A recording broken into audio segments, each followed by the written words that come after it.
Son illərdə Azərbaycanda həyata keçirilən 5 böyük sosial islahat paketi 4 milyon vətəndaşı əhatə edib. Bunu Əmək və Əhalinin Sosial Müdafiəsi Naziri Anar Əliyev, İslam Əməkdaşlıq Təşkilatına üzv dövlətlərin əmək nazirləri və nümayəndə heyətlərinin Bakıya səfəri çərçivəsində təşkil edilən yüksək səviyyəli dəyirmi masa zamanı deyib və görüşdə dəyişən qlobal əmək bazarının çağırışları, məşğulluq strategiyaları və sosial müdafiə sistemlərinin təkmilləşdirilməsi məsələləri müzakirə olunub.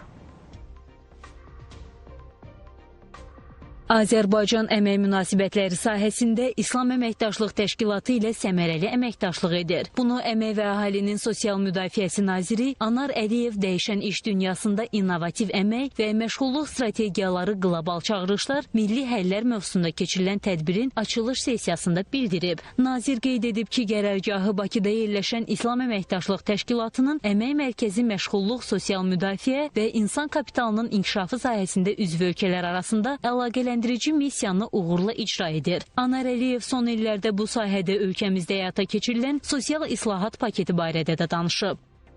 Dövrdə minimum əmək haqqı 3.1 dəfə, minimum pensiya 2.9 dəfə artmışdır. Ölkə üzrə orta pensiyada 2.6 dəfə, orta aylıq əmək haqqıda isə 2 dəfə artımlar müşahidə olunmuşdur. Sosial müavinətlərin və təqaüdlərin maliyyələşməsinə ayrılan vəsaitin həcmi isə 5 dəfə artmışdır.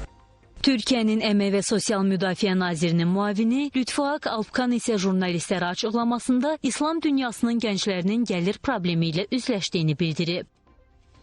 Bilgi üretebilmek için araştırma geliştirmeye çok fazla kaynak ayrılması gerekiyor ve üretilen ürün ve hizmetlerin de pazarlanabilir markalara dönüştürülmesine kaynak ayırmak gerekiyor.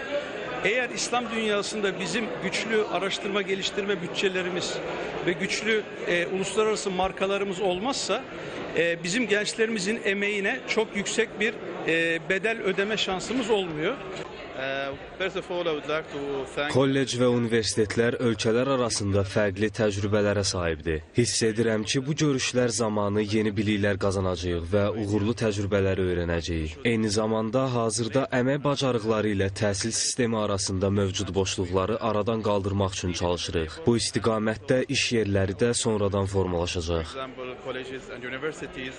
Tədbir çərçivəsində Azərbaycanın DOST və əmək və məşğulluq alt sistemi kimi innovativ təcrübələri təqdim olunub. Bundan əlavə İslam Əməkdaşlıq Təşkilatı Əmək Mərkəzinin Baş Assambleyasında hazırlıqla bağlı sənəd layihələri və hesabatların müzakirəsi məqsədi ilə yüksək vəzifəli rəsmilərin ayrıca görüşü də keçirilib.